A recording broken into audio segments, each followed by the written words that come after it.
Hello दोस्तों, राम राम आदाब, सत श्री अकाल। मैं आपका दोस्त नवीन देसवाल।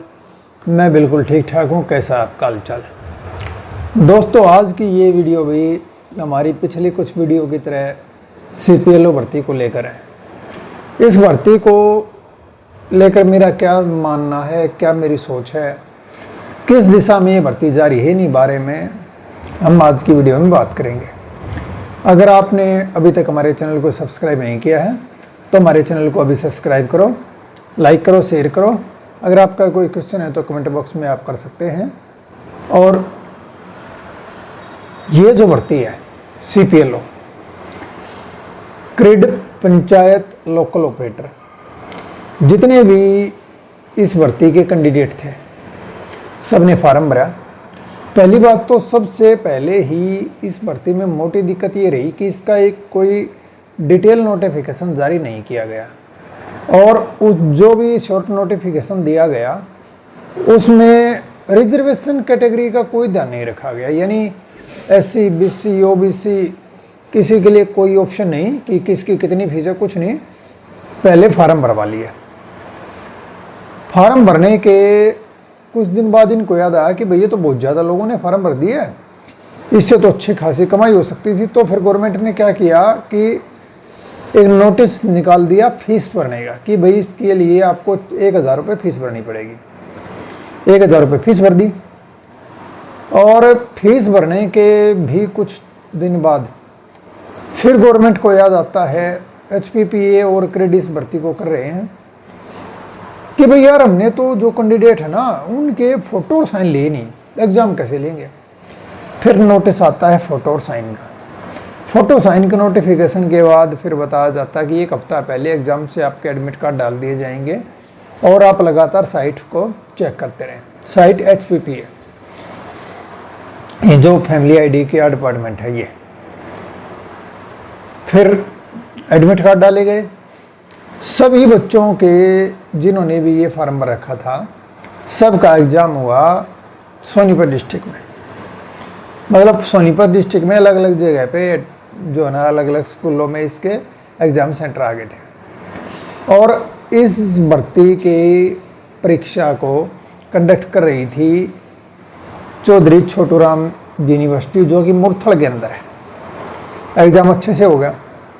एग्ज़ाम का रिजल्ट भी आ गया थोड़े दिन बाद। आंसर की इन्होंने सेम डे डाल दी थी। तो भाई क्या है, जो भी स्टूडेंट जिन्होंने भी लगभग 40% से ऊपर ज़्यादा इसमें स्कोर हासिल किया, उनको इन्होंने क्वालिफाई घोषित कर दिया। तो फिर इसमें बताया गया कि इसका एक स्टेज 2 होगा। अब स्टेज 2 के लिए थोड़े दिन बाद नोटिस आ गया कि भाई फलानी तारीख को जो है ना स्टेज 2 का पेपर होगा। ऐसी तारीख बता दी कि फलां तारीख को जो है उसके एडमिट कार्ड आ जाएंगे। सभी ने जब एडमिट कार्ड डाउनलोड कर लिए, डाउनलोड करने के लिए जब सब ने साइट खोली, तो एक अजीब बात जो हिंदुस्तान में आज तक किसी भर्ती में नहीं हुई वो देखने को मिली। इन्होंने एक लिस्ट जारी कर दी और कहा कि इन आधे स्टूडेंट का एग्ज़ाम लेगा हार्ट्रॉन और बाकी का एग्ज़ाम लेगा ये पहले वाली अपनी मुरथल वाली जो यूनिवर्सिटी थी जिन्होंने प्री पेपर लिया था। साथ में बताया गया कि जो सेकंड पेपर है, यानी मेंस है, सेकंड स्टेज का पेपर है, इसमें भाई नेगेटिव मार्किंग होगी। चलो नेगेटिव तो कोई बात नहीं, लेकिन सबसे बड़ा इसमें झोल पता है क्या देखने को मिला।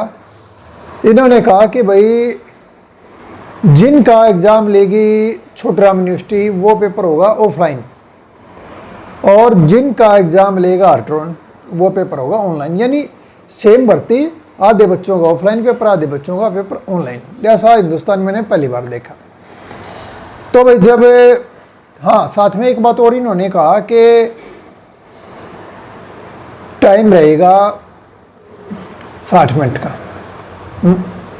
और 120 क्वेश्चन जो है ना करने पड़ेंगे।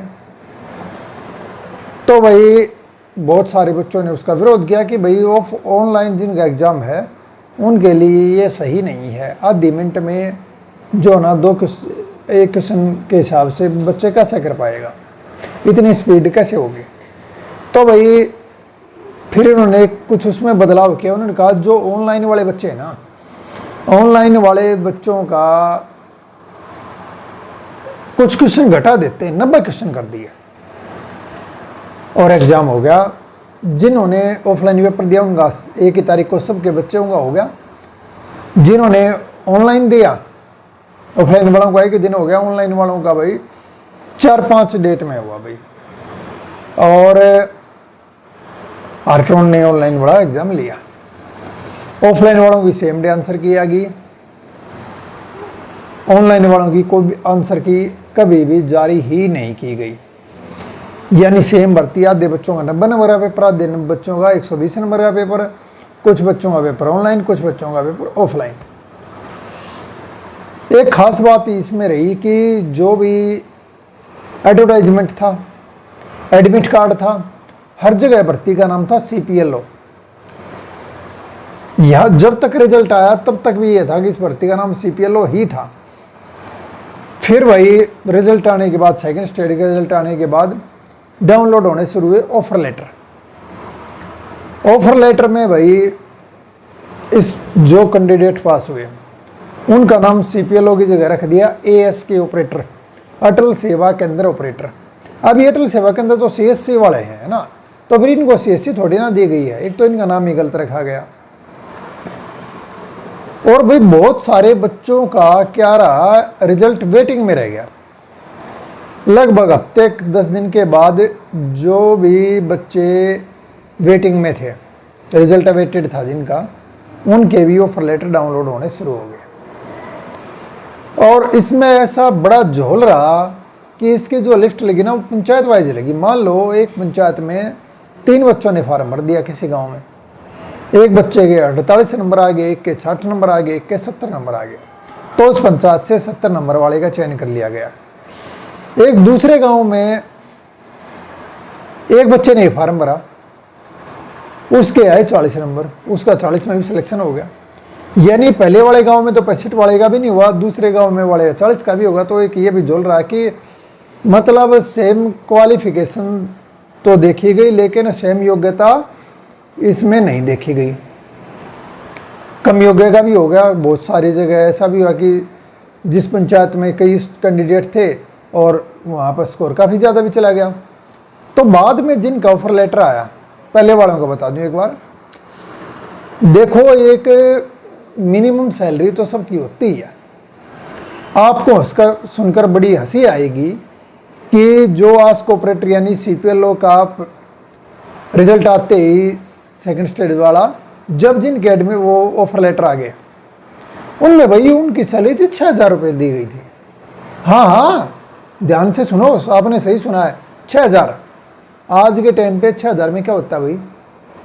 6,000 में घर का राशन नहीं आता 1 महीने का, दाल रोटी नहीं चल सकती 6,000 में। तो एक परिवार कैसे चल पाएगा ये बताओ। मतलब जिसका भी ये आइडिया था 6,000 सैलरी देने का, उसके दिमाग में भूसा भरा है भाई, चाहे वो कोई भी हो। इस बारे में कोई शक नहीं है कि दिमाग नाम की उस आदमी के अंदर चीज़ नहीं है कि 6,000 रुपये सैलरी देने का जिसका आइडिया था। अरे सुबह से शाम तक काम करना भाई, 9 बजे से 5 बजे तक काम करवाएगी सरकार और 6,000 सैलरी। मजदूर अगर आप घर पे लेके आते हो ना तो उसकी भी दिहाड़ी फालतू बनती है भाई। 6,000 कौन सा तो होता है। चलो अब आगे देखो। और दूसरा नमूना सरकार ने क्या किया इसमें, बाद में जिनका ऑफर लेटर डाउनलोड हुआ उसमें तो 6,000 से ज़्यादा भी कमाल कर दिया। उसमें पहले वालों की पोस्ट का नाम रख दिया इन्होंने ASK ऑपरेटर, बाद वालों की पोस्ट का इन्होंने नाम रखा LCLO, local committee local operator. और उनको कहा गया कि सिर्फ आपको फैमिली आईडी से रिलेटेड जो आप काम करोगे ना उसका कमीशन मिलेगा, कमीशन बेस काम होगा, कोई फिक्स सैलरी नहीं मिलेगी। 25 पैसे ही आपको, यानी जिनकी फिक्स सैलरी थी उनको 6,000 मिलेगी। और लोकल ऑपरेटर जिनको बना दिया उनको कहा गया कि सिर्फ मिलेगी आपको कमीशन बेस सैलरी। तो भैया आप ये बताओ, आज के टाइम पे अकेले कमीशन बेस पे कैसे खर्च कर चल सकता है भाई? अरे वो भी तब है जब प्री और मेंस बहुत हाई लेवल के पेपर दिए हैं, नेगेटिव मार्किंग के पेपर दिए, 1,000 फीस भी भरी, तब भी उनको ये कहा गया कि 6,000 रुपये, और कुछ एलसी को बोला गया है कि भाई आपको सिर्फ कमीशन मिलेगा। ये बेहद शर्मनाक बात है, योग्यता के साथ खिलवाड़ है, और भाई ये बहुत गलत चीज़ हुई। अब ज्वाइनिंग होगी बच्चों की, जो आस्क ऑपरेटर लगाया जिनको, उनकी आइडिया बन गई, साइट पे लॉगिन हो रहा है, उनकी डिटेल भी आ गई कि 20 तारीख को इसने ज्वाइन कर लिया है। लेकिन जिनको बनाया LCLO यानी local committee operator, local committee operator का इन्होंने क्या किया, लॉगिन ही हटा दिया साइट से। अब कहीं ना कहीं ना उनको कुछ काम भी नहीं दिया जा रहा, काम ही नहीं मिलेगा तो सीधे बात कमीशन भी नहीं मिलेगा। बहुत सारे बच्चों को, यहाँ तक कि जैसे मैं खुद, जिनका लॉगिन पहले से खुल रहा था उनका लॉगिन भी बंद कर दिया। कुछ गिनती के बच्चों का लॉगिन हो रहा है अभी, उन जिनका लॉगिन हो रहा है उनको काम नहीं मिल रहा, काम नहीं मिल रहा तो कमीशन भी नहीं मिलेगा। यानी ये मान के चलो गिनती गवर्नमेंट ने कर ली कि भी हमने इतने 1000 लोगों को नौकरी दी, और अब उस गिनती को में से जो लोकल कमेटी ऑपरेटर लगाए थे, अब ऐसा लग रहा है कि इनको हटाने के चक्कर में है गवर्नमेंट। यानी ये देखो कि तैयारी करी, 1000 फीस भरी, एग्जाम पास करे, दो नेगेटिव मार्किंग के, और अब उनको मिला क्या। यानी चलो जिन्होंने अपने हालात को देखते हुए उस ऑफर को भी स्वीकार कर लिया कि भाई सिर्फ जो है ना कमीशन मिल जाने दो, कोई नहीं कमीशन मिल जाएगा, तो वो कमीशन वाला भी सिस्टम नहीं दिख रहा अब तो भाई इसके लिए जितने भी लोकल ऑपरेटर और CPLO भाई हैं, सबको एकजुट होने की बहुत जरूरत है। जब तक इस अन्याय के खिलाफ आप एकजुट होकर नहीं लड़ोगे तो तब तक भाई इसका कोई रास्ता नहीं है। बहुत सारे जो भी उम्मीदवार हैं इस भर्ती के, उन्होंने मुख्यमंत्री को, पूर्व मुख्यमंत्री को, अब अपने जिलों के ADC को और भी कई मंत्रियों को ज्ञापन दिए। यानी काफ़ी दिन से वे भागदौड़ कर रहे हैं, लेकिन कोई सुनवाई उनकी अभी तक नहीं हो रही है।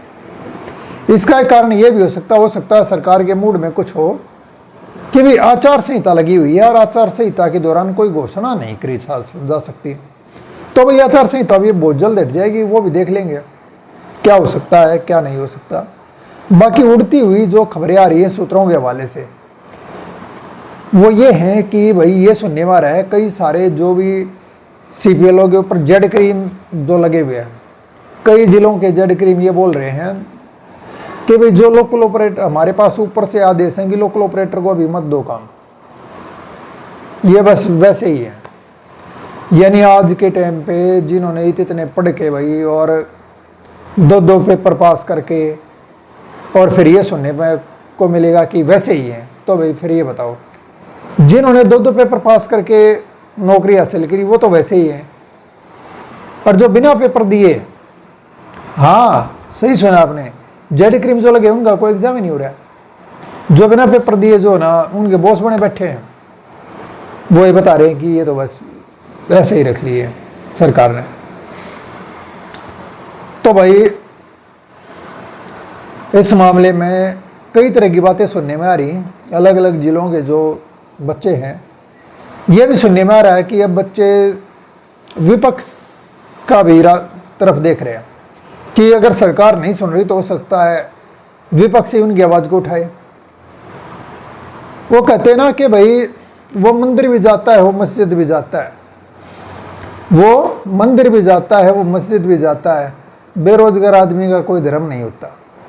तो भाई जिसको ज़रूरत है, रोजगार चाहिए, उसको तो भाई अलग अलग दर दर भटकना ही पड़ता है, चाहे फिर वो पक्ष हो, चाहे वो विपक्ष हो, चाहे कोई भी हो।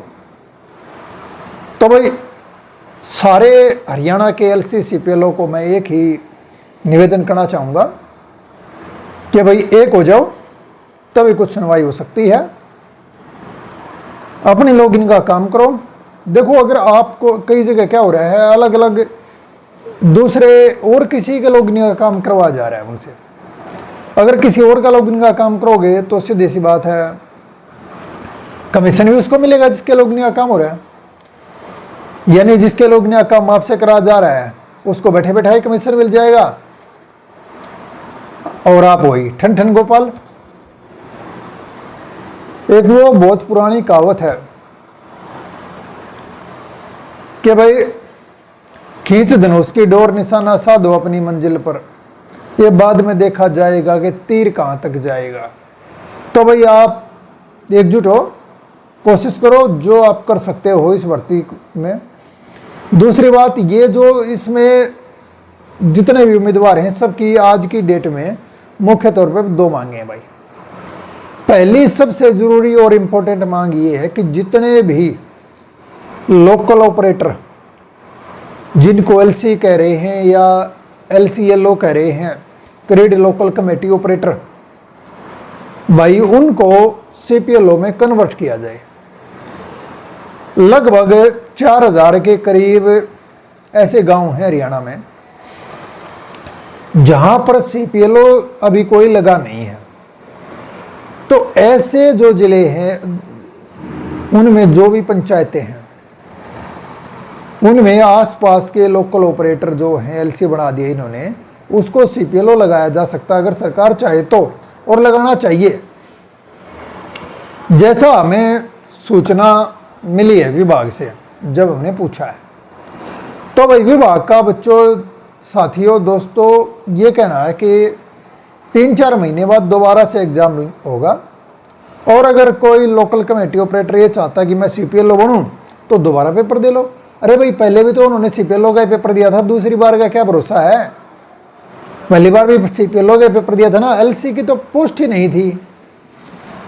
मतलब ऐसा भद्दा मजाक हो रहा है उन कैंडिडेट्स के साथ कि बस पूछो मत। ये वैसी बात है, मान लो पुलिस की कोई भर्ती निकल आई, एग्जाम हो गए, सारे काम हो गए, रिजल्ट आ गया, सब कुछ हो गया, उसके बाद जब लिस्ट लगती है ना तो पता चलता कि याद दे जो कैंडिडेट पास हुए हैं उनको तो बना दिया भाई थानेदार या सिपाही, जिस चीज़ का पेपर था, बाकी वो बना दिया होमगार्ड। अरे होमगार्ड का पेपर थोड़ी था, पुलिस का पेपर था ना, तो पुलिस नहीं भर्ती होनी चाहिए थी। तो ऐसी बात है, भर्ती थी सीपीएलओ की भर्ती थी तो सबको लगना क्या था, सीपीएलओ लगना था। जिस चीज़ का एडवर्टाइजमेंट था उसी चीज़ के लिए तो तैयारी करी थी, उसी चीज़ के लिए तो फॉर्म भरा था ना, 1000 फीस भी भरी, लगाया क्या? आधे बच्चे एएस के ऑपरेटर का भी नाम नहीं था। चलो काम उनका सीपीएलओ जैसा ही है एएस के ऑपरेटर का, और वो एलसीएलओ वो क्या भाई? ये मतलब जादूगर सम्राट शंकर ने ऐसे चुटकी बजाई, नई पोस्ट बना दी एलसीएलओ, जिसका ना पेपर हुआ ना फार्म भरे। एलसीएलओ का तो पेपर भी नहीं हुआ, फार्म भी नहीं, फार्म भरे गए थे सीपीएलओ के। तो ये क्या भाई? तो भाई इस बारे में बहुत ही भद्दा मजाक कैंडिडेट्स के साथ किया जा रहा है, बेरोजगारों के साथ किया जा रहा है। एक रोजगार किसी को का लालच देके कि भाई हाँ हम आपको रोजगार देंगे, और फिर उसके साथ ऐसा भद्दा मजाक। ये वैसे ही है, अगर कोई कई दिन से भूखा है और उसको कहे आ जाओ बेटा पराठा खिलाऊंगा, और उसको फिर एक सूखी रोटी दिखा रहे हो ना आप, तो ये भाई बात नैतिकता के आधार पर भी और जो भी कैंडिडेट है उनकी योग्यता के आधार पर भी सबके साथ भाई गवर्नमेंट मजाक कर रही है। और जो ना ये कम से कम जमीर की सुन लेनी चाहिए गवर्नमेंट को, जिनके हाथ में भी ये भर्ती है, जिनके हाथ में भी इस चीज़ की चीज़ है, कि भाई ऐसा नहीं होना चाहिए कि बिल्कुल ही आप के अंदर भावनाएं मर जाएं। कम से कम उनकी योग्यता है जिसकी, उसका मजाक नहीं उड़ाना चाहिए। आपके अपने भी बच्चे होंगे, लेकिन वो तो पता ही है कि सरकार में बाल बच्चेदार कितने लोग हैं, लेकिन फिर भी जिनके हैं कम से कम, खुद के नहीं है तो उनके जिनके हैं उनको तो पाल लेने दो, उनको तो कम से कम इतना दो कि वे अपने बाल बच्चों को पाल लें। तो भाई एक बार बस यही कह के मैं अपनी वाणी को विराम देता हूं कि भाई वो कहते हैं ना कि सिर्फ हंगामा खड़ा करना मेरा मकसद नहीं, सिर्फ हंगामा खड़ा करना मेरा मकसद नहीं, मेरी कोशिश है कि ये सूरत बदलनी चाहिए। जितने भी लोकल ऑपरेटर हैं उनको CPLO में कन्वर्ट करना चाहिए। और ये भर्ती है भाई +2 लेवल की क्लर्क के समान भर्ती है, उनको क्लर्क के समान ही वेतनमान, सम्मानजनक वेतनमान इनको दिया जाना चाहिए। और एकता रखोगे सभी कैंडिडेट तो भाई जरूर सफलता मिलेगी। अगर local operator, CPLO, LCLO, ask operator, इन सब के बारे में आप लगातार अपडेट रहना चाहते हैं तो भाई हमारे चैनल पे लगातार वीडियो इस बारे में आती रहेंगी। अगर आपने अभी तक हमारे चैनल को सब्सक्राइब नहीं किया तो देश वाला ऑनलाइन को सब्सक्राइब करें। जल्दी मिलते हैं एक नई वीडियो के साथ, तब तक के लिए नमस्कार।